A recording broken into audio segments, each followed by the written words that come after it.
Imagina receber aluguel de grandes shoppings ou galpões logísticos sem precisar comprar um único imóvel. Pois é exatamente isso que os fundos imobiliários, os FIIs, oferecem. E dentro desse universo existem dois tipos principais, os de tijolo e os de papel. Olha, entender a diferença entre eles não é um mero detalhe, é o ponto fundamental para começar a investir bem nesse mercado. E é isso que vamos desvendar hoje.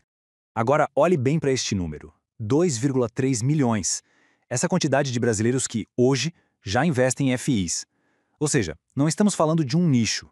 É de fato um dos caminhos mais populares atualmente para gerar renda passiva com imóveis. Um mercado que antes era restrito a poucos e que agora se tornou muito mais acessível. Então vamos lá. O que são, afinal, os FIs? Pense neles como um grande condomínio de investidores. Juntos, reúnem capital para investir em projetos imobiliários de grande porte.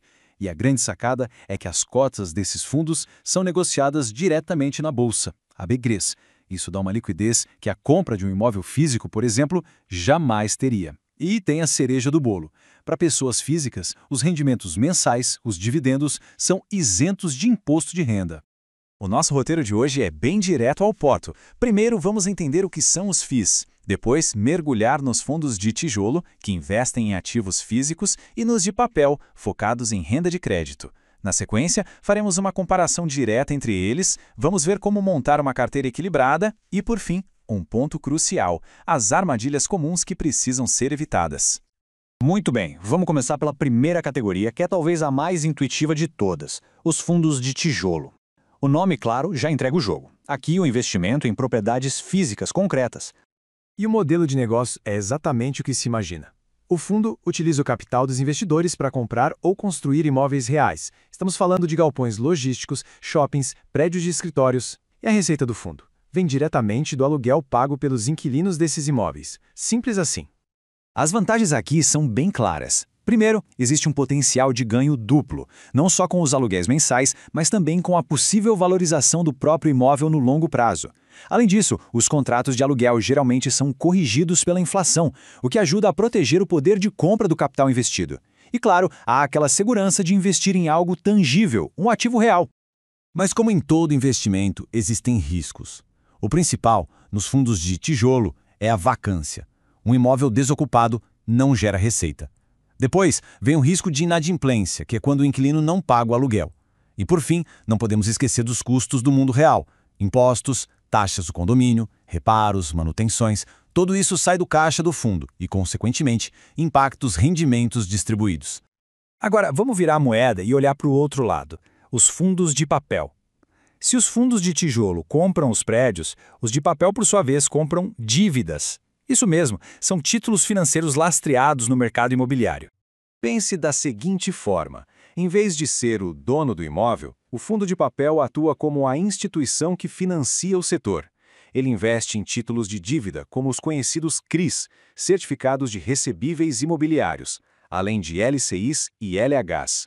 Na prática, o fundo está emprestando dinheiro para o mercado imobiliário, e a sua receita vem dos juros e da correção monetária que ele recebe em troca. E quais são as vantagens desse modelo? Primeiro, a previsibilidade da receita.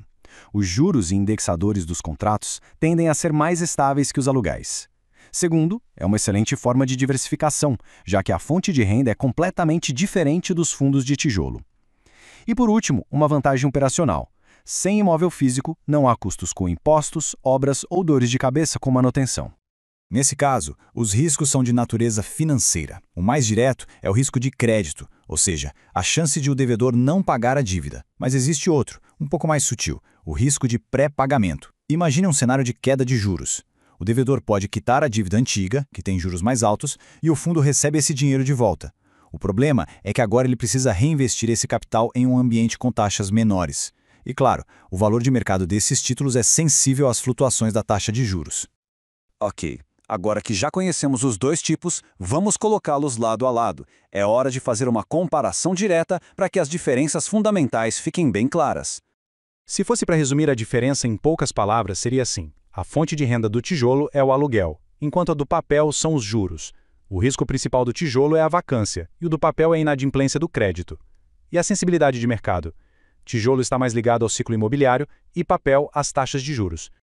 Vamos detalhar isso na tabela. O ativo principal, no tijolo, são propriedades físicas, como shoppings e galpões. No papel, são títulos de dívida como CRIs. A fonte de receita, aluguéis contra juros. O risco principal, vacância e inadimplência do inquilino contra o default do emissor do título. A sensibilidade. O tijolo responde mais às condições da economia e do mercado imobiliário. O papel é mais sensível às taxas de juros e à inflação. E o perfil ideal? O tijolo atrai quem acredita na valorização dos imóveis, enquanto o papel é para quem busca retornos mais previsíveis, semelhantes aos da renda fixa. Certo, a teoria está entendida, mas e na prática? Como usar esse conhecimento para montar uma carteira de investimentos equilibrada? A resposta passa fundamentalmente pelo perfil de risco de cada investidor.